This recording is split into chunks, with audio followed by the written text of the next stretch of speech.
اجمعین۔ سیرت رسول خدا کے سلسلے میں پیغمبر اسلام کی زندگی کے 25ویں سال کے حالات بیان کیے جا رہے تھے، اور پچھلی گفتگو میں پیغمبر اسلام کے اس سفر تجارت کا تذکرہ شروع ہوا تھا کہ جب اللہ کے رسول پہلی مرتبہ جناب خدیجۃ الکبریٰ کے مال تجارت کو شام کی منڈی کی جانب لے جا رہے ہیں، کیونکہ سیرت رسول خدا میں ابھی تک اعلان رسالت کا مرحلہ بھی شروع نہ ہو سکا کہ اصل واقعات تو اس کے بعد ہیں، اور یہ اعلان رسالت سے پہلے کے حالات اتنے زیادہ تفصیلی ہوئے جا رہے ہیں، اس لیے اب ہماری کوشش یہ ہوگی کہ کسی بھی اہم واقعے کو نظر انداز کیے بغیر جہاں تک ممکن ہو سکے تیزی کے ساتھ ان حالات کو بیان کر دیا جائے، تاکہ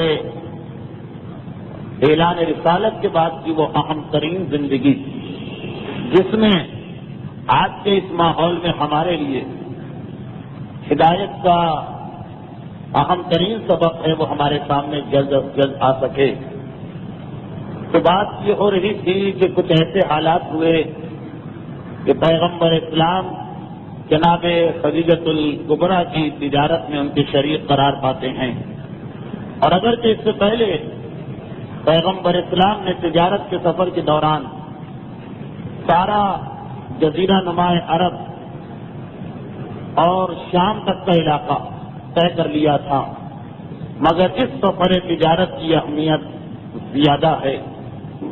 یہ دیکھ کر کہ پیغمبر اسلام جو ظاہری اعتبار سے یتیم ہیں، خدیجۃ الکبریٰ جیسی مالدار عورت کی جانب سے جا رہے ہیں، ابو جہل اور اس کے ساتھی جو ویسے ہی خاندان بنی ہاشم سے حسد کیا کرتے تھے، اور پیغمبر اسلام کے اس اعزاز و اکرام کو دیکھ کر جو جناب عبد المطلب نے ولادت رسول کے بعد ہی سے مکے والوں کے سامنے پیش کیا تھا، ابو جہل اور ابو جہل کے ساتھیوں کے حسد کی آگ بڑھتی جا رہی تھی، اور ان کی سمجھ میں نہیں آ رہا تھا کہ ہم مالدار بھی ہیں، سردار بھی ہیں، عمر والے بھی ہیں، پھر عبد المطلب جیسے رئیس شہر کو کیا ہوا ہے، دیکھنے سے بچے کو ہر مقام پہ ہمارے اوپر فوقیت دیتا ہے، مگر جناب عبد المطلب کی شخصیت کے سامنے نہ ابو جہل کچھ بول سکتا تھا نہ اس کے ساتھی۔ اور اس کے بعد حضرت ابو طالب کے ہاتھ میں قیادت آ رہی ہے خاندان بنی ہاشم کی۔ ابو جہل کے لیے اس وقت بھی بولنے کا کوئی موقع نہ تھا، لیکن ابو جہل کو اور اس کے ساتھیوں کو اس سفر تجارت میں یہ پہلا موقع مل رہا ہے کہ جب پیغمبر بھی ہیں لیکن ابو طالب کے بغیر، اور ابو جہل، ابو سفیان اور ان کے دوسرے ساتھی بھی اسی قافلے کے اندر شامل ہیں۔ چنانچہ ہم یہ دیکھتے ہیں کہ اعلان رسالت کے بعد پیغمبر اسلام کے خلاف جن لوگوں نے مل کے ایک محاذ بنایا، ان میں سے اکثریت اس قافلے میں ابھی سے شامل ہے، اور اس وقت جو الزامات لگائے گئے تھے وہ اس سے پہلے بھی اسی سفر کے دوران لگا دیے گئے۔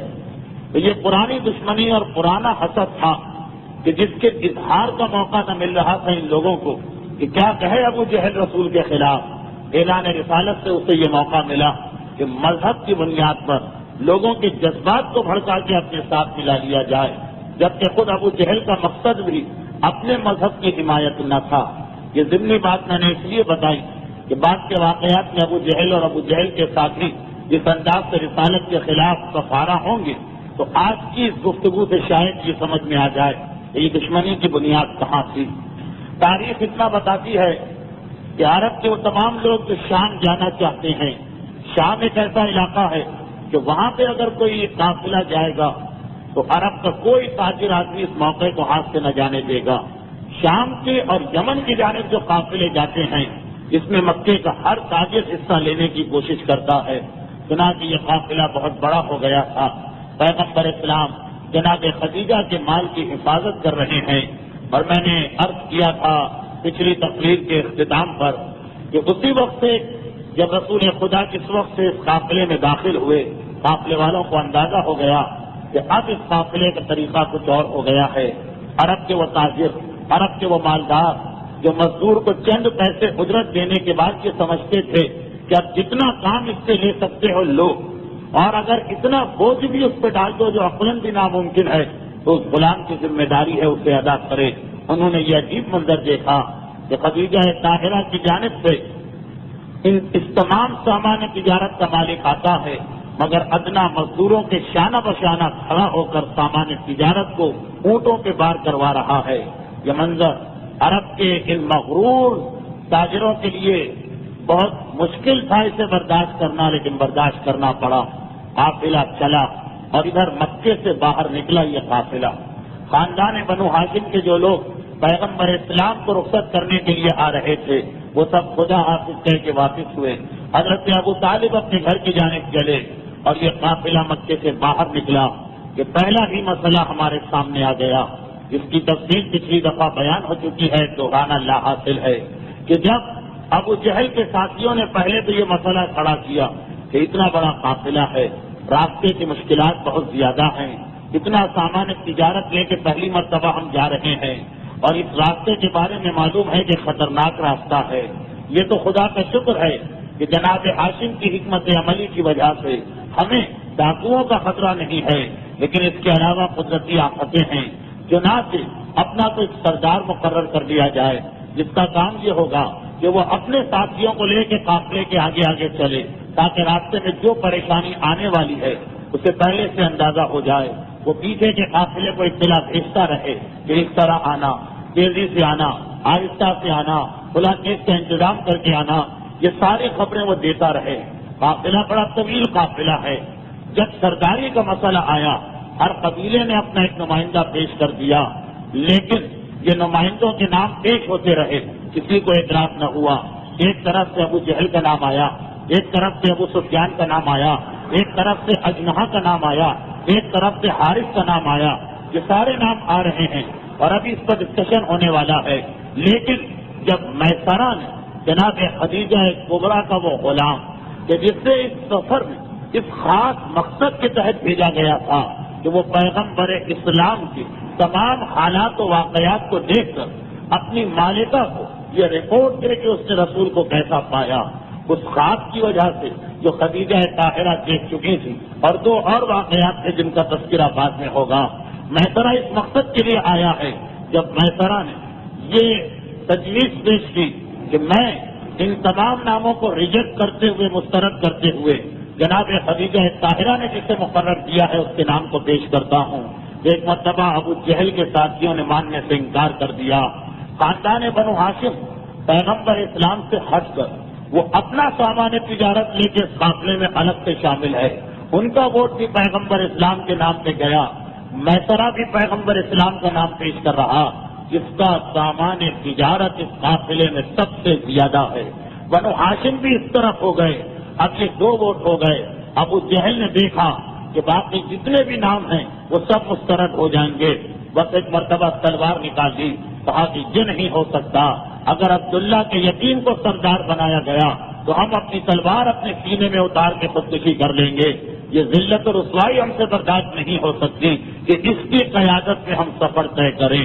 جناب حمزہ جو خاندان بنی ہاشم کے نمائندے ہیں، رسول خدا اس وقت خاندان بنی ہاشم کے ساتھ نہیں ہیں، وہ جناب خدیجہ کی جانب سے آئے ہیں. مگر جناب حمزہ جو حضرت ابو طالب کی غیر موجودگی میں کہ حضرت ابو طالب ضعیف ہو چکے ہیں، بوڑھے ہو چکے ہیں، اب جناب حمزہ کو اس قافلے میں بھیجا گیا. وہ ایک مرتبہ آگے آتے ہیں، پیغمبر اسلام کے ہم عمر، پیغمبر اسلام کے چچا، مگر دوسرے رشتے سے پیغمبر اسلام کے دودھ شریف بھائی اور ساتھ ساتھ بچپنے کے دوست اور ساتھی. ان کا بھی آغاز جوانی ہے، شکار کا شوق ہے، اس اعتبار سے شمشیر زنی کے ماہر سمجھے جاتے ہیں، تیر اندازی میں کمال کی منزل پہ پہنچے ہوئے ہیں. وہ تلوار نکال کے آ گئے اور ابو جہل سے کہا خبردار، اگر تو نے میرے بھتیجے کی شان میں کوئی گستاخی کی تو یہیں پہ خون کی ندیاں بہہ جائیں گی. پیغمبر اسلام آگے بڑھے. چچا سفر کی ابتدا میں فتنہ و فساد سے آغاز کرنا مناسب نہیں ہے. ایسا کریں کہ اس مسئلے کو سلجھا لیتے ہیں, اس مسئلے کو حل کر لیتے ہیں. آدھا دن قیادت ایک کے ہاتھ میں رہے, آدھا دن قیادت دوسرے کے ہاتھ میں رہے. ابو جہل نے سوچا کہ پہلا جو دن کا حصہ ہے صبح سے دوپہر تک, اس کے اندر ہمیں آگے رہنا چاہیے, اس لیے کہ اس وقت انسان فتن اتار چکا ہوتا ہے, طاقت زیادہ ہوتی ہے, اس وقت ہم آگے رہیں گے. اور جب وہ وقت آ جائے کہ دوپہر سے شام کا وقت جب فتن بڑھ رہی ہوتی ہے, اس وقت ہم پیچھے رہ کے آرام کریں. اور عبداللہ کے یتیم کو اس وقت آگے آگے رہ کر سارے قافلے کی حفاظت کرنا پڑے. پیغمبر اسلام نے کہا جس طرح سے یہ معاملہ جس طرح سے سلجھ جائے, اس اعتبار سے کہ اسلام ہمیشہ ابتدا یہیں سے کرتا ہے کہ جس وقت بھی فتنہ و فساد ہو تو پہلے مرحلے پہ یہ کوشش کرو کہ صلح سے, بات چیت سے, آپس کی مصالحت سے اس مسئلے کو طے کر لیا جائے. آغاز ہی میں تعلقات کو توڑ دینا, ایک دوسرے کے خلاف کھڑے ہو جانا, جب مسلمان اور کافر کے مقابلے میں اسلام کو پسند نہیں تو مومن اور مومن کے درمیان اسلام کیسے اس نفرت کے اختلاف کو برداشت کرے گا. بہرحال معاملہ طے پا گیا اور اب یہ قافلہ چل رہا ہے. دوران سفر مکے سے لے کر شام, یہ آج بھی کوئی معمولی سفر نہیں ہے. اگر کوئی بائی روڈ جائے, اس وقت جب آمد و رفت کے وسائل وہ سارے پرانے وسائل تھے, اونٹوں پہ جانا پڑتا تھا, انتہائی تکلیف دہ سفر تھا. لیکن قدم قدم پر پیغمبر اسلام کی برکت سے مشکلات حل ہوتی چلی گئیں اور ایسا محسوس ہونے لگا. ابھی مکے کے کسی بھی شخص کے ذہن میں یہ دور کا خیال بھی نہیں ہے کہ یہ یتیم آگے چل کے نبی یا رسول بن سکتا ہے. لیکن سب نے یہ محسوس کر لیا کہ یہ نوجوان کوئی عام نوجوان نہیں ہے, اس کے ساتھ کچھ غیبی طاقتیں ہیں, اسے خصوصیت حاصل ہے. لیکن کیونکہ نبوت کا ہلکا سا شائبہ اور امکان بھی نہ تھا, اس لیے یہ سمجھ نہیں پا رہے ہیں لوگ کہ یہ کیا ماجرا ہے. تاریخ بتاتی ہے کہ مثلا جب یہ قافلہ چلا, ابھی 1 یا 2 منزل طے کی ہوگی کہ ایک ایسے مقام سے یہ قافلہ گزرا کہ جہاں ایک جانب پہاڑ تھے اور دوسری جانب ہموار میدان تھا. قافلے ہموار میدانوں سے گزرا کرتے ہیں. پیغمبر اسلام رک گئے اور جناب خدیجہ کے جو غلام ہیں اور خاندان بنو ہاشم کے جو افراد ہیں انہیں جمع کر کے کہا کہ شام کا وقت ہے, آرام کا وقت ہے, ہمیں آرام کرنا ہے. لیکن میرا مشورہ یہ ہے کہ اس میدان میں آرام نہ کریں بلکہ پہاڑ کی جانب چلے جائیں, پہاڑیوں پہ چڑھ کے. اب پہاڑیوں سے یہاں مراد وہ کوہ ہمالیہ یا ہندوستان اور پاکستان کی بلند پہاڑیاں نہیں بلکہ عرب کی پہاڑیاں جو ٹیلے کے برابر ہوتی ہیں, ہمیں ان پہاڑیوں کے اوپر چڑھ کے آرام کرنا چاہیے. ایک بڑی عجیب و غریب تجویز بن گئی ان لوگوں کے لیے. اتنے سارے اونٹ, اتنا سارا سامان سفر, میدان سے ہم اس کو پہاڑ پہ لے جائیں اور صبح پھر واپس سب کو لے کے آئیں, یہ تو ناممکن ہے, یہ تو بڑا مشکل کام ہے. مگر پیغمبر اسلام اپنے خاندان سے کہہ رہے ہیں کہ بہرحال یہ میرا مشورہ. اور کیونکہ اس وقت پیغمبر سردار قافلہ, یہ شام کا وقت ہے, جب آرام کرنا ہے, جب قافلے کو رکنا, دن کا وہ حصہ کہ جب قیادت رسول کے ہاتھ میں ہے, اس لیے سارے قافلے کو یہ بات ماننا پڑی. لیکن سب پریشانی کے عالم میں ہیں اور ابو جہل کا پروپیگنڈا جاری ہے کہ دیکھو جسے ہم نے سردار بنانے پہ اتفاق کر لیا, کہ جو بلا وجہ ہمیں زحمت و پریشانی میں ڈال رہا, جس کا نتیجہ یہ نکلا کہ باقی سب تو پیغمبر کے ساتھ بس مشکل ان پہاڑیوں پہ چڑھ گئے. اگرچہ حیران تو تھے کہ یہ پہاڑیاں جس کے بارے میں ہم یہ سوچ رہے تھے کہ سارے سامان کو لے جانا ناممکن ہے, مگر اتنی مشکل بھی یہ پہاڑیاں ثابت نہ ہوئی. کوئی ایسا راز ہے, کوئی ایسا معجزہ ہے درمیان میں کہ ہمارے اونٹ آسانی کے ساتھ اوپر چڑھ گئے. لیکن بہرحال پھر بھی کچھ زحمت تو ہوئی. ایک قطار اکڑ گیا, کہنے لگا کہ ہرگز نہیں, میرا دماغ نہیں خراب ہوا ہے کہ میں اپنے 400 اونٹوں کو ان پہاڑیوں کے اوپر چڑھاؤں فقط ایک تجربے کار نوجوان کی باتوں میں آ کے. تمہیں کیا ہو گیا؟ تم میں سے ہر ایک 25 اور 50 سفر کر چکا اور اس کے باوجود اس وقت ایسی غلطی کر رہے ہو. مگر پیغمبر اسلام مشورہ دے چکے, اور کیونکہ آدھا قافلہ فی الواقع پیغمبر ہی کا قافلہ, یا جناب خدیجہ کا مال تجارت ہے اور یا بنو ہاشم کا, اس لیے جو فیصلہ ہو جاتا ہے سب کو ماننا پڑتا. لیکن عجیب بات یہ ہوئی کہ ابھی قافلہ اوپر پہنچا ہی تھا اور خیمے تک نہ لگائے گئے تھے، اونٹوں تک کو نہ باندھا گیا تھا کہ اس علاقے میں ایک دم سے بادل آئے اور اتنی موسلا دھار بارش ہوئی کہ پہاڑیوں کی وجہ سے سیلاب کی کیفیت پیدا ہو گئی، اور دیکھتے ہی دیکھتے وہ سردار جو اپنے 400 اونٹ لے کے میدان میں بیٹھا تھا، وہ اپنے 400 اونٹوں سمیت پانی کے سہارے میں بہتا ہوا جہنم واصل ہوا، اور ہر ایک حیران اور پریشان۔ اس راستے سے ہم پہلے بھی گزرے تھے مگر اندازہ تک نہ تھا کہ یہاں پہ کبھی سیلاب بھی آ سکتا ہے، اور پھر یہ آج سیلاب آیا، اور آج ہی ہمارے ساتھ ہمارے سردار نے ہمیں یہ مشورہ دیا۔ اب اس منظر کو دیکھ کر سارے قافلے میں ان لوگوں نے جو ابو جہل کے گروپ سے باہر ہیں ایک خیال پیدا ہوا کہ جسے ہم نے سردار بنایا ہے وہ انتہائی دانشمند ہے، ہمارے فائدے کا خیال رکھتا ہے، ایک احترام رسول دلوں میں پیدا ہونے لگا۔ تاریخ کہتی ہے کہ یہ منظر ابو جہل اور ابو جہل کے ساتھی، بار بار مجھے سب کا نام لینے کی ضرورت نہیں ہے، اندازہ کیا جا سکتا ہے کہ وہ کون سا گروہ ہوگا۔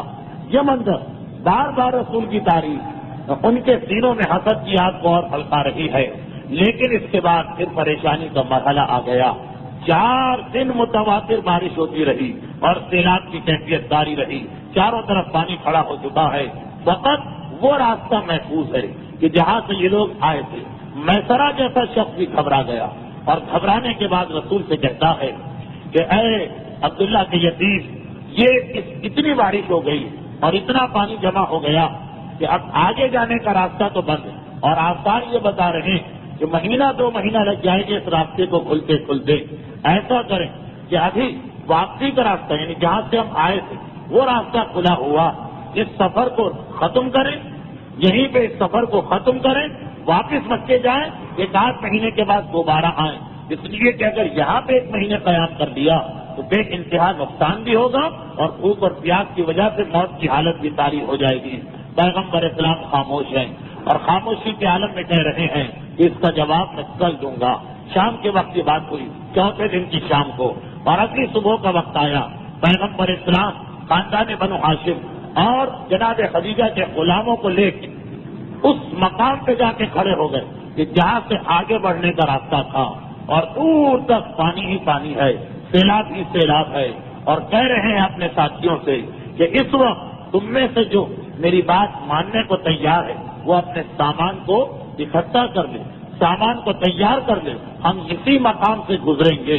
حیران و پریشان سب ایک دوسرے کو دیکھ رہے ہیں کہ یہ کیا ہو گیا اس نوجوان کو۔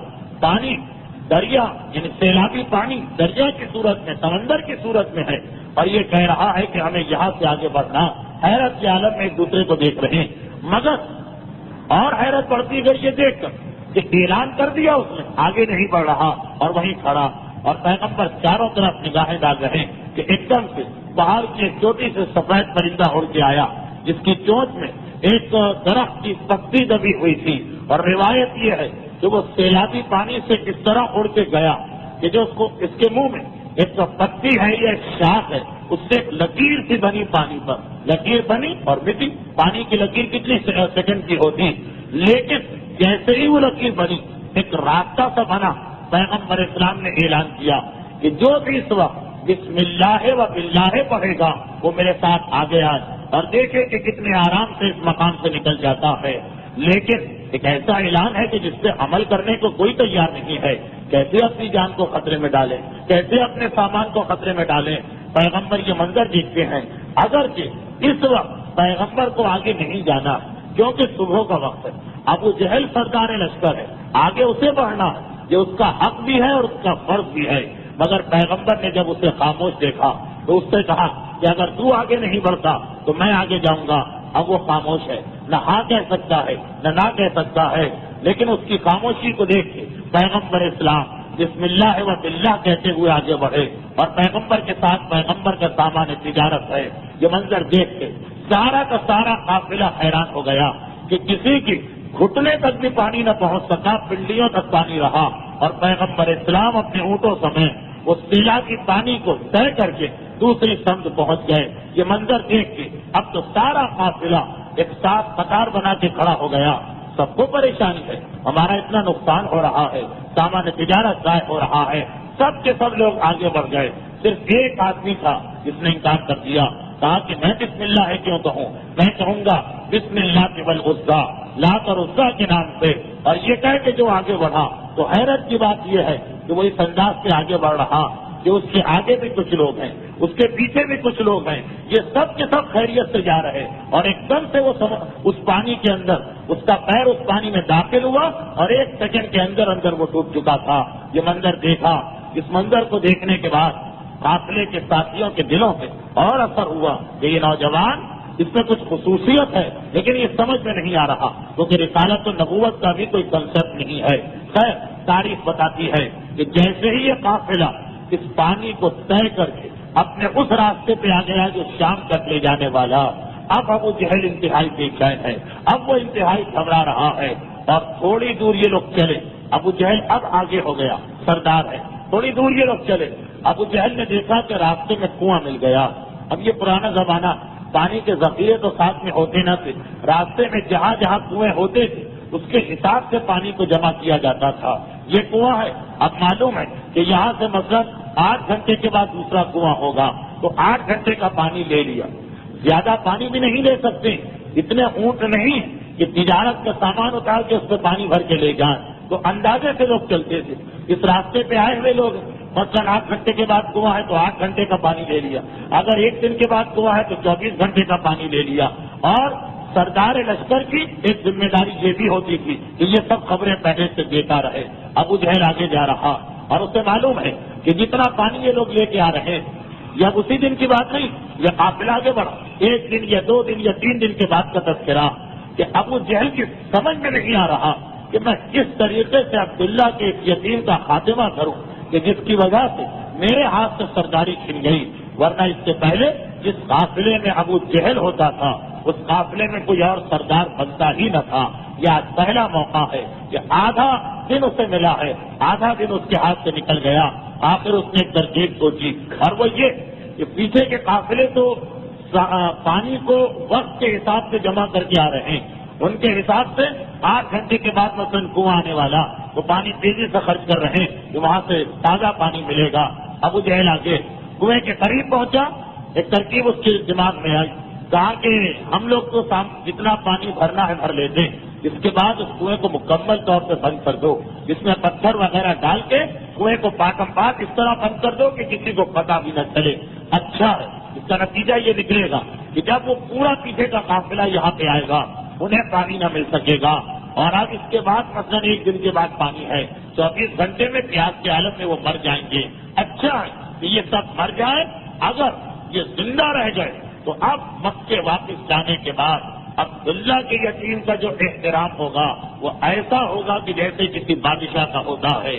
تو جب ابو جہل نے دیکھا کہ سارے قافلے کی جان رسول خدا بچا چکے ہیں اس سیلاب سے، اب اس کو یہ معلوم، وہ بات کی بات سوچ رہا کہ مکے جا کے اتنا بڑا قافلہ جب یہ واقعہ سنائے گا تو پیغمبر اسلام کی کتنی عزت اور کتنا احترام ہوگا. اس نے سوچا کہ چاہے باقی لوگ بھی مارے جائیں مگر عبداللہ کے یتیم کو تو مکے تک زندہ واپس نہیں جانے دینا. یہ خیال اور قصد کر کے خود پانی لیا. پانی لینے کے بعد کنویں کو بند کیا اور تیزی سے آگے نکل کے 2 گھنٹے یا 4 گھنٹے کے فاصلے پہ جا کے بیٹھ گئے. ایک غلام کو پانی کی ایک مشق دے کر یہاں پہ بٹھا دیا، جب تم بیٹھے رہو پیچھے سے قافلہ آئے گا، 2 گھنٹے میں آئے، 3 گھنٹے میں آئے، 4 گھنٹے میں آئے، 6 گھنٹے میں آئے، یہاں بیٹھے انتظار کرتے رہو.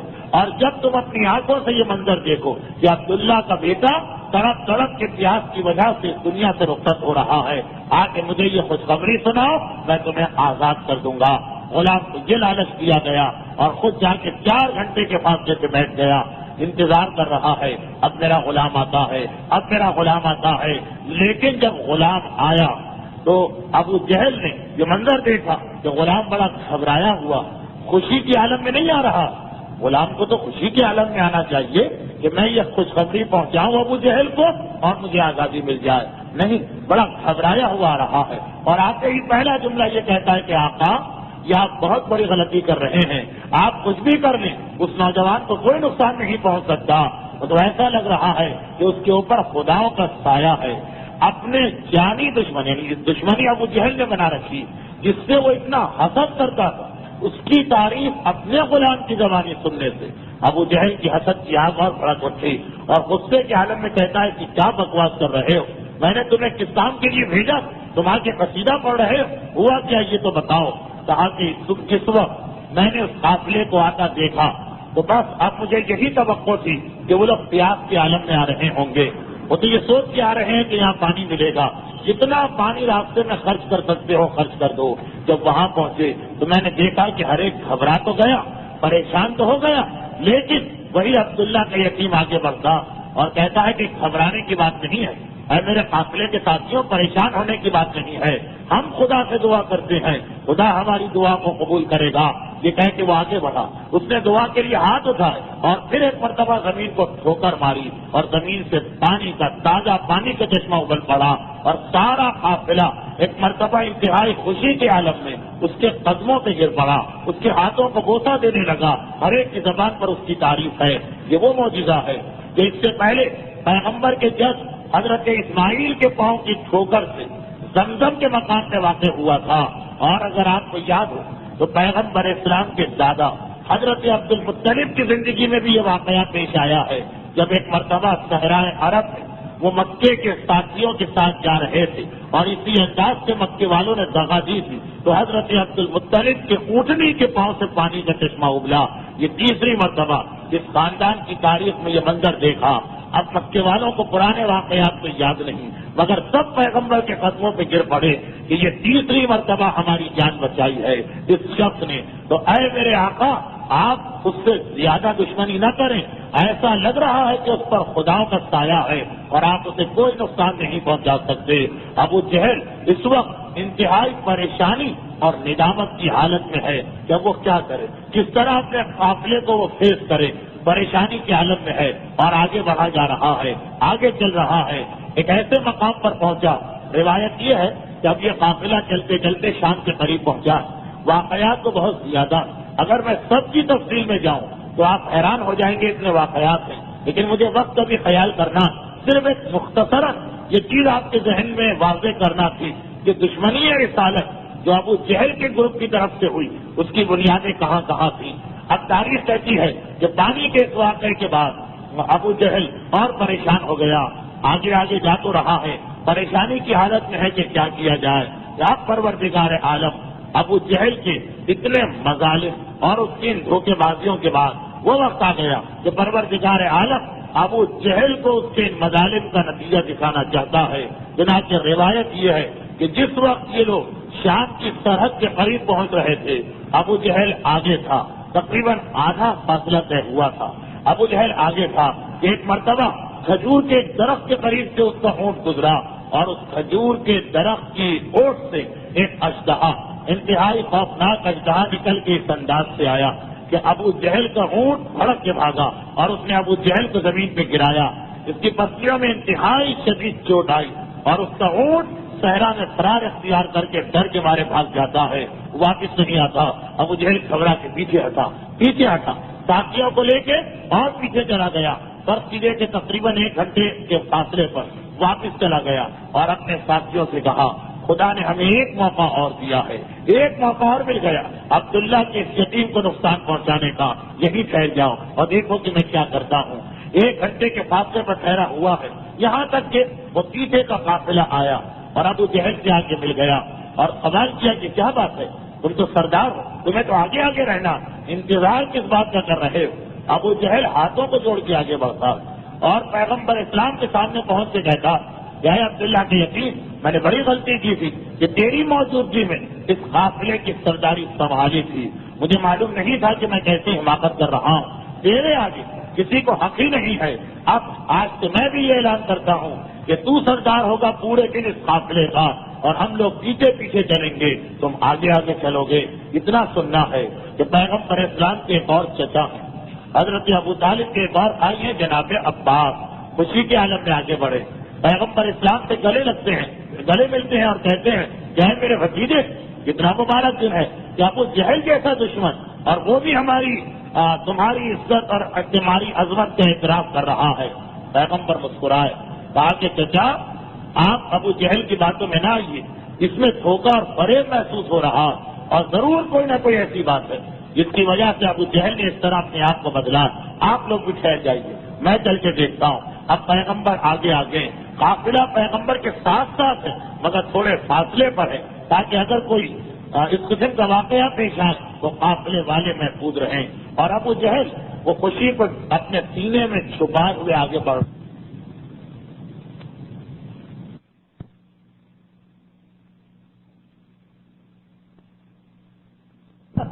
پیغمبر اسلام کا اونٹ قرار اختیار کرنا چاہتا ہے کہ پیغمبر نے اپنا ہاتھ اس کے چہرے پہ رکھا اور کہا کہ ٹھہر جا, اور ادھر اس اژدہے کو دیکھا اور کہا کہ تو کون ہے؟ کیا تجھے پتا نہیں کہ مخلوق خدا کو اذیت پہنچانے کو خدا نے حرام قرار دیا؟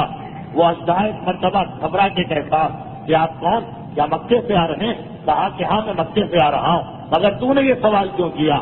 اب یہ گفتگو ایسی زبان میں ہو رہی کہ قافلہ سمجھ نہیں رہا ہے کہ کیا گفتگو ہو رہی, بس وہ لوگ یہ دیکھ رہے ہیں عجیب منظر کہ اژدہا اونٹ کے قریب کھڑا ہوا اور پیغمبر اسلام سے باتیں کر رہا. پیغمبر نے پوچھا کہ تو نے میرے شہر کا نام کیوں لیا؟ کہا کہ آپ کے شہر مکہ عبداللہ کا ایک بیٹا وہ اس وقت کہاں ہوگا؟ پیغمبر نے کہا میں ہی وہ ہوں. اژدہا کہتا ہے کہ میں تو بڑے طویل عرصے سے آپ کا انتظار کر رہا تھا. میں جنوں کا سردار حضرت ابراہیم خلیل خدا کے ہاتھ میں ایمان لایا تھا. ایمان لانے کے بعد میں نے حضرت ابراہیم سے خواہش ظاہر کی تھی کہ آپ مجھ سے میری شفاعت و بخشش کا وعدہ کریں. حضرت ابراہیم نے کہا تھا کہ شفاعت کا حق, گناہگاروں کی شفاعت کا حق یہ میری اولاد میں میرے بیٹے کو ملے گا جو مکے میں ہوگا, عبداللہ کا بیٹا ہوگا, اور ایک دن اسی مقام سے گزرے گا. اس کا انتظار کر, جب وہ آ جائے تو یہ درخواست اس کے سامنے پیش کرنا. پیغمبر اسلام نے اب دوسرا ہاتھ اژدہے کے سر پہ رکھا. کیا میں نے تجھ سے تیری شفاعت کا وعدہ کیا, مگر اب اس راستے کو چھوڑ کے چلا جا. اژدہا تو واپس چلا گیا. قافلہ پیغمبر کے پاس آیا. اب پیغمبر پورا واقعہ تو نہیں بتا سکتے ہیں, ابھی اعلان رسالت تو 15 سال ہے. ابھی پروردگار کی مصلحت ہے کہ نبوت کی صفت پر پردہ پڑا رہے, اس لیے پیغمبر خاموشی کے عالم میں ہے. صرف اتنا کہتے ہیں کہ اگر اس سے پہلے تم اس راستے سے گزرے ہو اور اس اژدہے سے ڈرے ہو تو اب اطمینان کر لینا, اب اس کے بعد یہ کسی کے راستے میں نہیں آئے گا. ایک ایک منظر قافلے والوں کو حیران کر رہا. میں سارا رپورٹ تیار کر رہا اور ابو جہل کی حسد کی آگ پھنستی جا رہی, یہاں تک کہ تھوڑے دنوں کے بعد یہ قافلہ شام کی سرزمین میں داخل ہوا. شام سے مراد وہ علاقہ جس میں آج شام, اردن, اسرائیل, لبنان اور فلسطین شامل ہے. عراق کو طے کر کے شام میں داخل ہوا. اب روایت یہ ہے کہ جس مقام سے یہ قافلہ گزر رہا تھا وہاں پہ ابو جبیر کو نیت کے ایک راہب کا صومعہ تھا, اس کی عبادت گاہ تھی اور وہ وہاں بیٹھا تھا, اپنی عبادت گاہ میں مصروف عبادت تھا.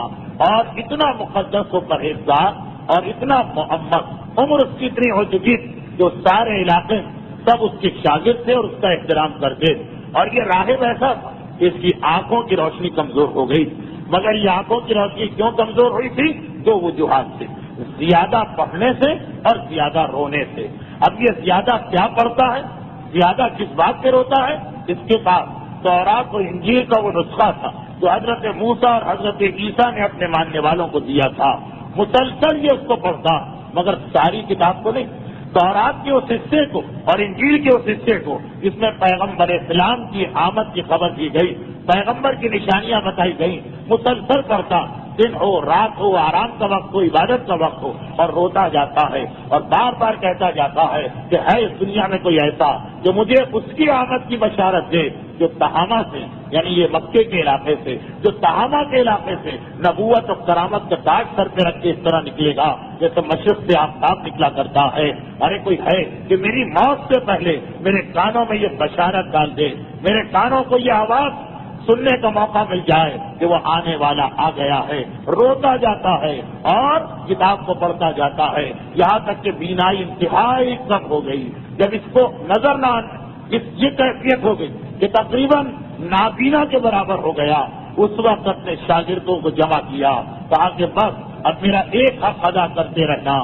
میں اس قابل تو نہ رہا کہ خود دیکھ سکوں, مگر عرب کے علاقے کے راستے کو مسلسل دیکھتے رہنا, حجاز سے آنے والے قافلوں کو مسلسل دیکھتے رہنا, اور مجھے اس کی خبر دیتے رہنا کہ کون سے قافلے آ رہے ہیں. تاریخ بتاتی ہے کہ پیغمبر اسلام کا قافلہ اسی راستے سے آ رہا تھا کہ اس سے پہلے ہی ایک مرتبہ وہی واقعہ پیش آیا جو آپ نے پچھلے منگل کی تقریر میں حضرت خدیجہ کے مکان کے بارے میں سنا تھا کہ یہ سارے راہب بیٹھے ہوئے ہیں، کچھ شاگرد باہر کھڑے ہوئے ہیں تاکہ کوئی قافلہ آئے تو خبر کر دیں، اور ادھر سارا کا سارا عبادت خانہ ایک مرتبہ روشنی سے جگمگا اٹھا، راہب گھبرا گیا یہ اتنی روشنی کہاں سے آ گئی، اور باہر سے شاگرد دوڑتے ہوئے آئے اور آ کے کہتے ہیں کہ اے ہمارے قابل احترام استاد، حجاز کی جانب سے قافلہ آ رہا، مگر اس قافلے کی عجیب خصوصیت ہے، قافلے کے ساتھ ایک بادل چل رہا ہے جس کی وجہ سے وہ لوگ سائے میں ہیں، اور اتنی روشنی آ رہی ہے اس قافلے کی طرف سے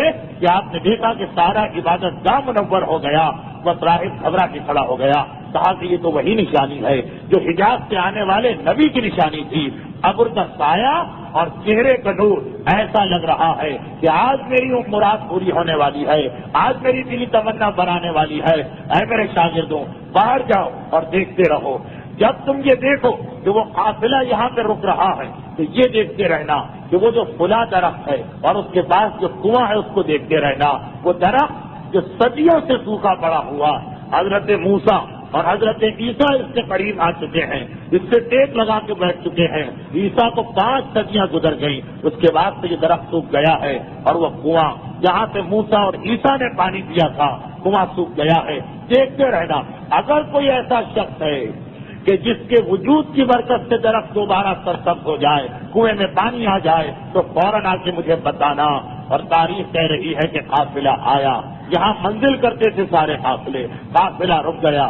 پیغمبر اسلام کا ایک طریقہ، یہ تو تمام تواریخ میں ہے، وہ یہ تھا کہ جب قافلہ اتر جاتا تھا تو پیغمبر اپنے قافلے سے الگ ہو جاتے تھے، پھر سب کے ساتھ نہیں بیٹھتے تھے، کسی گوشے میں جہاں اکیلے اور تنہا ہو پیغمبر بیٹھتے تھے، مصروف عبادت ہو جاتے تھے، پروردگار سے گفتگو ہوتی تھی، یا خدا معلوم اس تنہائی کا مقصد کیا تھا، مگر قافلے کے ساتھ نہ رہتے تھے۔ تو شاگردوں نے یہ منظر دیکھا کہ وہ آنے والا آیا اور قافلہ رک گیا، اس میں سے ایک نوجوان کھڑا ہوا اور الگ جانے لگا، لیکن جب وہ نوجوان الگ ہوا تو وہ بادل بھی اس کے ساتھ ساتھ حرکت کرنے لگا، اور وہ روشنی بھی اس نوجوان کے ساتھ جانے لگی۔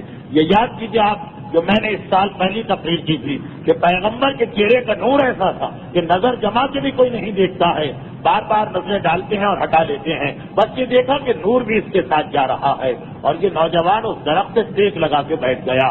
باقی قافلے نے تو اتنی توجہ نہ دی، مگر یہ راہب تو دیکھ رہے ہیں، ادھر ٹیک لگا کے بیٹھا، درخت دوبارہ سرسبز و شاداب ہو گیا، پتے آ گئے، پھل آ گئے، اور تھوڑی دیر کے بعد دیکھا کہ نوجوان آگے بڑھا، کنویں کے قریب پہنچا، اور ایک مرتبہ اپنے لعاب بہن کو اس کنویں میں ڈالا، راہب دوڑ کے کنویں کے پاس پہنچے تو دیکھا کہ جب سے ہم اس جگہ پر ہیں یہ کنواں سوکھا تھا، آج اس کے اندر تازہ پانی جوش مار رہا ہے۔ بس گھبرا کے ایک مرتبہ واپس آئے عبادت خانے میں، ابو جبیر کو بتایا اور وہ کھڑا ہو گیا، کہنے لگا کہ آج پروردگار نے میری دعا سن لی ہے، جاؤ اور جا کے سارے قافلے کو کہو کہ میری طرف سے ان کی دعوت ہے، سب کو لے کے آؤ۔ ادھر یہ پیغام پہنچا، ابو جہل کیونکہ پیغمبر تو قافلہ چھوڑ کے کونے میں چلے گئے، یہ لوگ یہ راہب کے شاگرد دعوت لے کے قافلے میں داخل ہوئے۔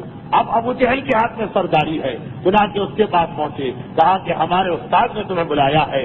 حیران ہو کے ابو جہل اپنے ساتھیوں سے کہنے لگا کہ 25 مرتبہ ہم لوگ یہاں سے گئے، آج تک ہمیں دعوت نہیں آئی، کہ آپ کی خوشی میں دعوت ہو رہی ہے، لیکن چلو اس سے اچھا موقع کیا ہوگا کہ ہم کھانے پکانے کی زحمت سے بچ جائیں گے، سارے دن کا سفر تھکن تو ہے اپنی جگہ، یہ کہہ کے سب کو لے کے چلے۔ ایک مرتبہ کسی نے کہا کہ ہمارا اتنا سامان پڑا ہوا ہے تجارت کا، یہاں پہ کس کو چھوڑ کے جائیں؟ ابو جہل کی خواہش یہ تھی کہ رسول کسی طرح اس دعوت میں نہ جانے پائیں۔ تنزیہ انداز میں کہتا ہے گھبرانے کی کیا بات ہے، ہمارے پاس امین موجود ہے، امین کو چھوڑ جاؤ امانت کے لیے اور ہم سب کے سب چلتے ہیں۔ یہ جو تجویز پیش کی سب کو پسند آ گئی، پیغمبر کے پاس آ کے درخواست کی، اتنا سارا سامان ہے، آپ کے علاوہ اور کسی پہ بھروسہ نہیں۔ پیغمبر وہاں بیٹھ گئے اور یہ سب کے سب دعوت میں پہنچے۔ تقریباً واقعات اسی انداز سے پیش آئے جو آپ نے سال گزشتہ کی 12ویں تقریر میں سنے تھے کہ دعوت پہ جب یہ بیٹھ چکے ہیں، کھانا لگایا جا چکا ہے، وہ استاد ایک مرتبہ اپنی جگہ سے کھڑا ہوا اور ایک ایک کے قریب پہنچ کے اس کا چہرہ دیکھنے لگا، کیونکہ نابینا بالکل قریب آتا ہے تو نظر آتا ہے، سب کو دیکھ لیا، گھبراہٹ کے عالم میں، پریشانی کے عالم میں ایک کونے میں جا کے کھڑا ہو گیا۔ اور اس کے شاگرد اپنی خوشی سے تو دعوت نہیں کر رہے، جب میزبان خود دعوت میں دلچسپی نہ لے تو شاگرد بھی پیچھے ہٹ گئے۔ ابو جہل نے دیکھا کہ یہ تو ماجرا ہی کچھ اور ہو گیا، دسترخوان پہ لا کے بٹھا دیا، خالی پلیٹیں رکھی ہیں، نہ کھانا ہے نہ کوئی کھانے کی دعوت دینے والا۔ اب گھبراہٹ کے عالم میں ہے، کہے تو کیا کہے، دعوت اسی کے ذریعے سے آئی، واسطہ اسی کا ہے، ہر ایک اس کو دیکھ رہا، مگر جناب عباس ایک مرتبہ سمجھ گئے، کھڑے ہوئے، آئے اس کے بعد کیا بات ہے، بہت پریشان نظر آ رہے ہو۔ یہ تو اندازہ ہو گیا کہ اس پورے کے پورے عبادت خانے میں سردار یہی بوڑھا راہب ہوگا، بڑے پریشان نظر آ رہے ہو۔ کہا کہ ایک بات بتاؤ، کیا تمہارا پورا قافلہ آ گیا یا ابھی کوئی باہر بھی ہے؟ اس سے پہلے کہ جناب عباس کو جواب دے، ابو جہل کہتا ہے کہ نہیں، باہر کوئی نہیں، ہاں فقط ہمارا ایک نوکر ہے جو عرب کی ایک عورت کی جانب سے نوکر ہو کے آیا، نوجوان کا بچہ ہے، اس کو ہم نے باہر رکھا ہوا۔ جناب حمزہ نے یہ توہین آمیز جملے سنے، نوکر کہا، لفظ ایسا استعمال کیا کہ مجھ سے دوہرایا بھی نہیں جا رہا، بس غصے کے عالم میں تلوار نکال کے کھڑے ہو گئے اور کہا کہ خبردار، اگر آئندہ ایسا جملہ تمہاری زبان سے نکلا تو اس وقت تمہیں کوئی بچانے والا بھی نہیں ہے۔ ابو جہل خاموش ہو کے بیٹھ گیا۔ جناب عباس کہتے ہیں کہ نہیں، وہ ہمارا بھتیجا باہر ہے، مگر تمہیں اس سے کیا کام ہے؟ کہا کہ میں تلاش میں ہوں ایک ایسے شخص کی جس میں یہ نشانیاں، یہ کہے کہ 4-5 نشانیاں بتائیں۔ جناب عباس کو تو معلوم ہے کہ یہ نشانیاں کس میں، کہا کہ اگر تم خود چلو گے تو پہچان لو گے۔ جواب دیا کہ یقیناً۔ جناب عباس اس کو لے کے باہر آئے، پیغمبر اسلام کے قریب پہنچے، پیغمبر کے قریب وہ جاتا ہے اور ایک مرتبہ بے اختیار کہتا ہے کہ ارے یہی تو ہے کہ جس کا مجھے انتظار تھا، اسے تم نے کہاں چھوڑ دیا۔ ایک مرتبہ جناب عباس گھبرا کے کہتے کہ یہ فرق کیوں ہے؟ اس سے پہلے تو جب کسی کو تم دیکھتے تو بالکل اپنی آنکھیں اس کے چہرے کے قریب لے جاتے اور یہاں دور سے دیکھ کے پکار اٹھے۔ کہا کہ مجھے معلوم، میں نے خدا سے دعا مانگی، جب تمہارے چہرے دیکھ رہا تھا تو نابینا تھا، لیکن جیسے ہی اس کے چہرے پہ دور سے نگاہ پڑی، میری آنکھوں کی پرانی بینائی واپس آ گئی، میں جوانی کی کیفیت کو محسوس کر رہا ہوں، اور یہی نشانی تھی، یہی نشانی مجھے بتائی گئی تھی آخری نبی کی۔ یہ کہہ کہ پیغمبر کے قریب آیا۔ جناب عباس آگے نہ بڑھے، انہیں معلوم ہے، انہیں پتا، یہ تو نہیں پتا کہ میرا بھتیجا نبی، مگر یہ معلوم ہے کہ کون سے مقامات ایسے ہیں جہاں مجھے پیچھے رہنا، وہ پیچھے رہے۔ یہ آگے آتا ہے، پیغمبر کو سلام کیا مگر اور کوئی بات نہیں، صرف اتنا کہا کہ دعوت میں آپ کا انتظار ہو رہا ہے۔ پیغمبر جواب دیتے ہیں میری ذمہ داری، اس سامان کی حفاظت میری ذمہ داری ہے، میں کیسے جاؤں؟ کہا کہ آپ گھبرائیے نہیں، اپنے شاگردوں کو بلا کے سامان کی حفاظت کے لیے چاروں طرف کھڑا کیا اور کہا کہ اگر ایک سوئی بھی غائب ہو جائے تو میں اس کا ضامن ہوں، میں اس کی ادائیگی کروں گا، آپ میرے ساتھ چلیں۔ یہ کہہ کے پیغمبر کو لے کے چلا، مگر وہاں نہیں جہاں سب جمع تھے، اپنے خاص کمرے کی جانب، جس کا دروازہ چھوٹا تھا۔ یہ چھوٹا دروازہ اس نے پہلے سے بنوایا تھا، اس کو معلوم تھا کہ ایک دن آخری نبی میرے یہاں آئے گا، اور اس کی ایک نشانی یہی ہوگی جو شاید آپ کو یاد ہو کہ ایک تقریر میں اس سے پہلے خصوصیات گزری ہے پیغمبر کی، اس میں ایک خصوصیت یہ تھی کہ پیغمبر اسلام کے جسم پر ہر لباس پورا آ جاتا تھا۔ بڑا لباس پہنے، پیغمبر پہنے، لباس خود بخود چھوٹا ہو جائے گا، چھوٹے لباس کو جسم پہ ڈالے، لباس خود بخود پھیل جائے گا۔ ویسے ہی ایک نشانی، ایک خصوصیت پیغمبر کی یہ تھی کہ پیغمبر خدا کے علاوہ پیغمبر کو کسی کے سامنے نہ کبھی سر جھکانا پڑا نہ گردن۔ یہی وجہ کہ اگر کسی مقام پر دروازہ بہت چھوٹا، عام آدمی جھک کے داخل ہو، پیغمبر جائیں گے تو وہ چھوٹا دروازہ خود بخود اتنا بڑا ہو جائے گا کہ پیغمبر کی پیشانی نہ جھکنے پائے۔ یہ نشانی اس کو بھی معلوم ہے۔ وہ اس کمرے میں لے کے گیا جس کا دروازہ چھوٹا ہے، صرف یہ دیکھنے کے لیے کہ اتنی ساری نشانیوں کے بعد یہ آخری نشانی بالکل ثابت کر دے گی۔ اور واقعاً اس کی آنکھوں نے دیکھا کہ ادھر وہ گزرا تو جھک کے جانا پڑا، اور ادھر پیغمبر آئے تو خود بخود دروازہ بڑا ہوتا چلا جا رہا ہے، اور اللہ کے رسول پورے وقار کے ساتھ اس کے کمرے میں داخل ہوئے۔ پیغمبر اسلام نہ ان چیزوں کے محتاج ہیں، نہ اس کی گفتگو کرتے ہیں، وہ تو بالکل خاموش ہیں، اور اس راہب کی سمجھ میں نہیں آ رہا کہ وہ کیا بات کرے۔ پیغمبر خاموشی کے عالم میں بیٹھے ہیں، بس فقط جناب خدیجہ کا غلام میسرہ اس دعوت کے کمرے سے اٹھ کے یہاں آ گیا، اس لیے کہ وہ یہاں پہ جناب خدیجہ کے مال کی نگرانی کے لیے نہیں آیا، رسول خدا کے حالات دیکھنے آیا ہے۔ اس کو پہلے ہی بے چینی تھی کہ ہم لوگ الگ کیسے ہو گئے۔ اب جو اس نے یہ دیکھا کہ جس کے لیے میری مالکہ نے مجھے بھیجا یہ الگ کمرے میں گیا، تو وہ بھی اس کمرے میں داخل ہوا۔ پیغمبر تھوڑی دیر خاموش بیٹھے رہے، کھانا آیا، دعوت میں پیغمبر شریک ہوئے اور باہر آ رہے ہیں۔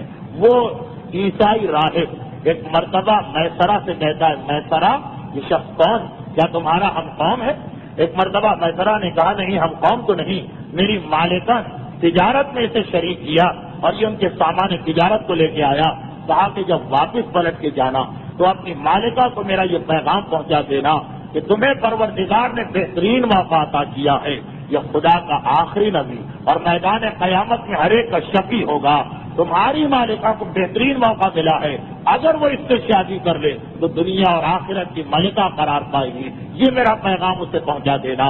میں ان جملوں کو بھی یاد کیا اور باہر آئے، قافلہ یہاں سے چلا۔ مجھے گفتگو بڑی مختصر کرنا، میں یہ چاہتا ہوں کہ یہ واقعہ آج مکمل ہو جائے، یہ ساری نشانیاں میں نے اس لیے بتائیں ایک اندازہ ہو جائے کہ کن چیزوں نے جناب خدیجہ کو شادی کا فیصلہ کرنے کے لیے راضی کیا اور کیا واقعات پیش آئے کہ جس سے یہ ایک مخالف گروپ جو تھا وہ سامنے آیا۔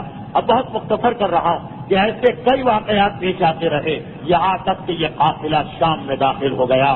قافلے جب کسی شہر میں داخل ہوتے ہیں، تجارتی قافلے، یہ چند جملے سنتے جائیے، جب تجارتی قافلے کسی شہر میں داخل ہوتے ہیں تو وہ پہلے سے وقت کا انتظام کرتے ہیں کہ رات کو نہ جائیں، دوپہر کو نہ جائیں، بالکل صبح سویرے جائیں۔ اگر صبح کا وقت نہیں ہے تو وہ ایک دن کے لیے کہیں دور ٹھہر جاتے ہیں، اس وقت بازار میں داخل ہوں جب بازار کھلا ہوا ہو اور ابھی خرید و فروخت شروع ہوئی ہو، تاکہ ہمیں پورا دن مل جائے خرید و فروخت کا۔ اور عرب کا تاجر، پرانے زمانے کا تاجر، آج تو خود بزنس جو ہے ایک علم بن گیا، سائنس بن گئی۔ پرانے زمانے کا تاجر ہر ایک کو بے چینی ہوتی تھی کہ میں اتنی زحمت اٹھا کے 2 مہینے سے چل رہا ہے یہ قافلہ، اتنا سامان لے کے آیا، جتنے جلدی سامان بک جائے اچھا ہے، اگر کسی کا سامان ذرا دیر کے لیے پڑا رہے تو وہ گھبرا جاتا ہے کہ ایسا نہ کہ جتنے بھی خریدنے والے ہیں وہ دوسروں کا مال خرید کے لے جائیں اور مجھے گھاٹا ہی کھاتا ہو۔ چنانچہ یہ کام طریقہ کہ انتہائی محبت کرنے والے بازار میں داخل ہوتے ہیں اور ہر ایک کھینچتا ہے اپنی جانب گاہکوں کو۔ یہاں بھی یہی منظر ہوا کہ یہ قافلہ شام میں صبح کے وقت داخل ہوا۔ بازار شام پورے عروج پر تھا اور دنیا کا سب سے بڑا بازار تھا یمن کے بعد۔ یمن اور شام، ان میں کون بڑا ہے کون چھوٹا یہ طے نہیں ہو سکتا۔ دنیا کے 2 بڑے بازار ہیں، سب کے سب اپنا سامان لے کے جیسے ہی داخل ہوئے۔ اب نہ کسی کو کسی کی دشمنی یاد ہے، نہ کسی کو کسی سے دوستی یاد ہے، نہ کسی کے کسی سے تعلقات یاد ہیں۔ ہر ایک اپنا سامان لے کے بیٹھ گیا دکان میں اور سامان کو بیچنا شروع کر دیا۔ شام کے اندر مسلسل ایسے قافلے آتے ہیں تو شام میں ایک ایسا گروہ بن گیا تھا بڑے بڑے سرمایہ دار لوگوں کا کہ جو ہر قافلے کا سامان آ کے خرید لیتے تھے، اپنی مرضی سے خریدتے تھے، خریدنے کے بعد اس کو اپنے پاس جمع کر لیتے تھے اور پھر بعد میں اس کو فروخت کیا کرتے تھے۔ چنانچہ جیسے ہی یہ قافلہ آیا سب تیزی سے دوڑ کے آگے بڑھے۔ پیغمبر نے یہ منظر دیکھا، میسرہ سے کہا میسرہ ہمیں جلدی نہیں کرنا، اونٹوں کو پیچھے رکھو، جب سب لوگ اپنا سامان تجارت بھیج دیں اس کے بعد ہم بازار کے اندر جائیں گے۔ میسرہ گھبرا گئے، یہ تجارت کا کون سا طریقہ کہ جتنے بھی لوگ بڑے بڑے گاہک آئیں، سرمایہ دار، لکھپتی، وہ تو جو پہلا سامان ملے گا خرید کے لے جائیں گے، پھر جو ہمارا سامان ہے اسے کون خریدے گا؟ پیغمبر نے کہا نہیں، مجھے جس انداز سے لوگ بیچ رہے ہیں اس انداز سے ہجوم کر کے کاروبار کرنا پسند نہیں، پیچھے رہو، پہلے جو جس کا دل چاہے جس انداز سے چاہے فروخت کر دے۔ اسے آپ یا تو کہیے کہ ساتھ دوسرے ساتھیوں کا اتنا خیال کہ ٹھیک ہے تمہیں جتنا نفع لینا ہے پہلے تم لے لو، ہم چند پیسوں کی خاطر کسی کو دھکا دے کے، کسی کو پیچھے ہٹا کے، کسی کے سامنے اپنی دکان نہیں کھولیں گے۔ ایثار کہیے یا اللہ پہ توکل کریے، یا یہ کہیے کہ تجارت کا بھی ایک علم ہے، تجارت کی مہارت کہیے۔ بہرحال پیغمبر پیچھے ہیں، اتنا بڑا قافلہ آیا، چنانچہ صبح سے شام ہو گئی۔ جتنے بھی بڑے بڑے وہاں لکھپتی سیٹ تھے انہوں نے آ کے سارا سامان تجارت خرید لیا، شام ہو گئی، وہ اپنے گھر چلے گئے اور یہ معلوم ہے کہ اب اگلے دن نہیں آئیں گے۔ ابو جہل جس وقت واپس آیا اپنے ساتھیوں کے ساتھ تو سب پیغمبر کو دیکھ کے پیغمبر کا مذاق اڑانے لگے کہ ہم سارا سامان بیچ کے آ گئے اور اس نے ابھی اپنے سامان میں سے کچھ بیچنا شروع بھی نہیں کیا، اب کون اس کا سامان خریدے گا؟ بڑا عجیب جملہ کہا ابو جہل نے کہ خدیجہ نے معاذ اللہ آج تک، یعنی اس کا جملہ، اس کے اندر لفظ اس نے منحوس کر رکھا کہ معاذ اللہ خدیجہ نے آج تک کسی ایسے شخص کو نہیں بھیجا کہ جس کے نتیجے میں خدیجہ کا سارا سامان بیکار ہو گیا، نفع تو درکنار، سب نقصان ہو گیا۔ اب مذاق بھی اڑا رہا ہے، جشن منایا جا رہا آج کی تجارت کے بعد، اور پیغمبر کا مذاق بھی اڑایا جا رہا۔ پیغمبر خاموش ہیں، پیغمبر سے ہمدردی کرنے والے بھی اس وقت حیران ہے کہ دوسرے ساتھیوں کو کیا جواب دیں۔ اگلا دن آیا اور پیغمبر کے اس عمل نے شام کی تجارت کا رخ بدل دیا۔ اگلا دن آیا، اگلے دن پیغمبر اسلام کا سامان بازار میں آیا، اور یہ اگلا وہ دن تھا کہ جس دن کی وجہ سے بڑا نقصان ہوتا تھا تاجروں کو۔ میں بہت مختصر یہ بات کہہ دوں، نہ میں تاجر ہوں، نہ میں اس کی تجارت کی پریکٹس کو جانتا ہوں، مگر سیرت رسول میں یہ واقعہ علماء لکھتے ہیں کہ دیکھیے طریقہ یہ تھا کہ آج پہلے دن سامان آ گیا، جتنے بھی سرمایہ دار ہیں جن کے پاس پیسہ زیادہ جو سارا سامان خرید سکتے ہیں وہ خرید لیتے ہیں۔ خریدنے کے بعد اب شام کے اطراف میں جو چھوٹے چھوٹے دیہات ہیں جہاں پہ بڑے بڑے زمیندار، پیسہ ان کے پاس بھی بہت ہے، مگر ان کو ایک نقصان، وہ نقصان کیا ہے کہ جب قافلہ آتا تو ان کو اطلاع ملتی ہے شام ہوتے ہوتے، اب وہ اگلے دن آ سکتے ہیں سامان خریدنے کے لیے۔ اور پہلے دن کون سامان لے جاتا ہے؟ جو شام کے رہنے والے۔ ہر شہر میں یہ ہوتا کہ شہر کے آس پاس کے دیہات اور گاؤں، انہیں تو شام کو اطلاع ملے گی کہ آج کوئی قافلہ آیا، اب وہ اگلے دن سامان خریدنے آتے ہیں۔ تو ہوتا یہ کہ قافلے والے تو اپنا سامان بیچ کے نکل چکے ہوتے ہیں شہر سے، اب جو ضرورت کا سامان ہے وہ ان بڑے بڑے آدمیوں کی دکان میں ہے جنہوں نے کل سامان خریدا تھا، انہوں نے 2 روپے کی چیز خریدی، آج وہ 5 روپے کی چیز بیچ رہے ہیں، اور کیونکہ اور کوئی سامان نہیں ہے تو ان لوگوں کو یہ سامان خریدنا پڑتا، جسے آج کی دنیا میں بھی غالباً وہ بیچ والا آدمی کہتے ہیں کہ جو نہ سامان تجارت لاتا نہ اپنے گھر کے لیے لے جاتا، وہ ادھر مالک سے خریدتا ہے، دوسرے گاہک کو بیچتا ہے، اور ایک ٹیلی فون کے اوپر 100% کے 200% نفع کما لیتا۔ یہ اس زمانے میں بھی تھا۔ اب نتیجہ یہ ہوا کہ پہلے دن سب کا سامان بک گیا، اگلے دن پیغمبر اسلام اپنا سامان تجارت لے کے آئے، تو ہوا یہ کہ جو اطراف کے لوگ آج پہنچے تھے پہلی دفعہ انہوں نے دیکھا کہ بجائے اس کے کہ ہم ان بڑے بڑے سرمایہ داروں کی دکان پہ جائیں، بازار میں اب تک سامان موجود ہے، اور حیرت کی بات یہ کہ اس کی دکان میں خریدیں گے وہ 5 روپے کا بیچے گا، یہاں پہ یہ سامان 4 روپے کا مل رہا ہے، جبکہ یہی سامان کل وہ لوگ 2 روپے کا خرید کے گئے تھے، لیکن آج 4 روپے کا سامان بھی ان لوگوں کو سستا محسوس ہو رہا، کیونکہ یہ لوگ بعد میں آیا کرتے تھے، وہ بیچ والے کی دکان سے خریدتے تھے، جو بیچ میں دلال ہے، جو بیچ میں ایجنٹ ہے، تو وہ اپنا نفع رکھ کے بیچتا تھا۔ پیغمبر کے ساتھ اب ڈائریکٹ خرید رہے ہیں، تو جو چیز کل ابو جہل نے 2 روپے کی بیچی تھی، آج وہی چیز پیغمبر کے سامان تجارت میں 4 کی بک رہی ہے، اور خریدنے والا خوشی سے لے جا رہا، کیونکہ دکان میں جا کے خریدے تو یہ چیز اس کو 5 کی ملے گی، سستا بھی مل رہا ہے، اور ادھر یہ منظر سارا قافلہ دیکھ رہا ہے کہ اس حد تک پیغمبر اسلام کے اس سامان تجارت کی فروخت سے نفع ہوا کہ میں طرح کو یقین نہیں آ رہا ہے۔ آج تک میری مالکہ نے بہت انتہائی تجربے کار لوگوں کو بھی بھیجا ہے، مگر ڈبل نفع یہ پہلی دفعہ ملا، اور اس طرح کے خریدار جو ہے گاہک خوشی سے دے رہا، پیغمبر اس کے ساتھ کسی قسم کی زبردستی نہیں کر رہے، دکان سے سستا اس کو سامان مل رہا ہے۔ جس وقت یہ منظر دیکھا اب ابو جہل کو اپنی غلطی کا احساس ہوا، اب پتہ چلا کہ کاروبار میں صبر بھی کتنا ضروری ہے، مناسب موقع کا انتظار بھی کتنا ضروری ہے۔ بس اس موقع پر ایک آخری بات کہہ دوں تاکہ شام کا سفر مکمل ہو جائے۔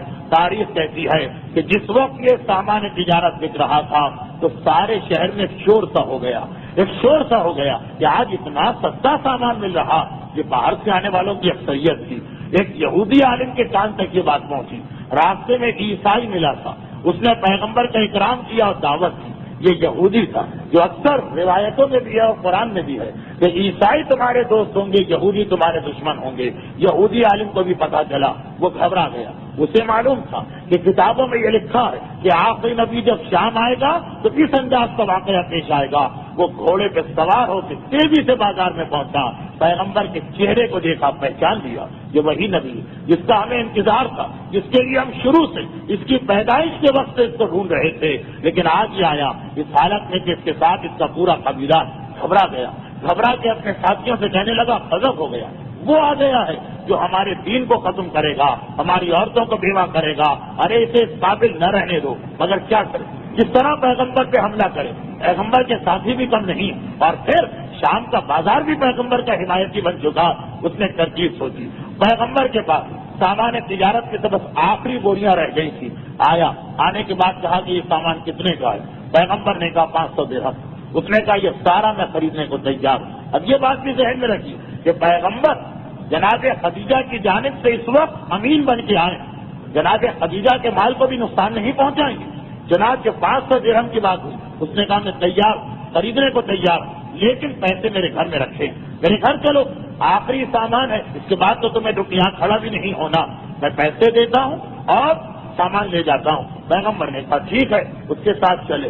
اور وہ ایک مرتبہ پیغمبر کو گھر میں لے کے آیا، گھر میں بٹھایا، کہا کہ میں پیسے لے کے آتا ہوں، اب کھانا بھی کھا لوں. اور فوراً اپنی بیوی کے پاس گیا اور جا کے کہتا کہ ہمارے گھر میں وہی آیا کہ جس کے بارے میں تمہیں بتاتا آ رہا ہوں، یہ ہماری عورتوں کو بیوہ کرے گا، ہمارے بچوں کو یتیم کرے گا، ہمارے دین کو ختم کرے گا، اسے آج یہاں سے صحیح سلامت نہ جانے دے گا. بیوی کہتی ہے کہ کیا کروں؟ جواب دیا کہ اس طرح سے اسے نقصان پہنچاؤ کہ ایسا لگے کہ جیسے کوئی حادثہ پیش آ گیا. چکی کو اٹھاؤ، چکی کا پاٹ، پرانے زمانے میں ہر گھر میں چکی ہوتی، یہ چکی کا پاٹ لے کے مکان کی چھت پہ کھڑی ہو جاؤ، اور جیسے ہی یہ شخص گھر سے باہر نکلے ویسے ہی یہ چکی اس کے سر پہ پھینک دینا، تاکہ کہنے کو بھی موقع ہو کہ وہ چھت کے اوپر چکی لے کے کھڑی تھی، اتفاق سے اس کے ہاتھ سے گر پڑی، اور یہ کہ ہمارے دشمن کا بھی خاتمہ ہو جائے. بات طے پا گئی شوہر اور بیوی میں. بیوی مکان کی چھت پہ کھڑی ہے، پیغمبر اسلام جس کے مہمان ہیں کھانا کھا کے 500 درہم لے کے باہر نکلے. جیسے ہی باہر آئے پیغمبر اسلام کے چہرے کا وہ نور، اب وہ تو گھر سے نکلنے والے ہر آدمی کو دیکھ رہی، وہ جو نور اس نے دیکھا تو ایک مرتبہ اس کی آنکھیں چکا چوند ہو گئی، خیرہ ہو گئی، آنکھوں نے کام کرنا بند کر دیا. اور اس نے جیسے ہی اس کی آنکھوں نے کام کرنا بند کیا، اس نے ایک مرتبہ چکی کا پاٹ زمین کی جانب پھینکا.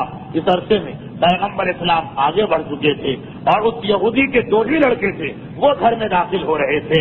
یہ چکی کا پاٹ ان دونوں لڑکیوں کے اوپر پڑا، اور ایک مرتبہ جب اس یہودی نے یہ منظر دیکھا اور چیخ ماری تو اس کی بیوی کو احساس ہوا کہ میں نے اپنے ہاتھوں سے اپنا کتنا نقصان کر لیا ہے.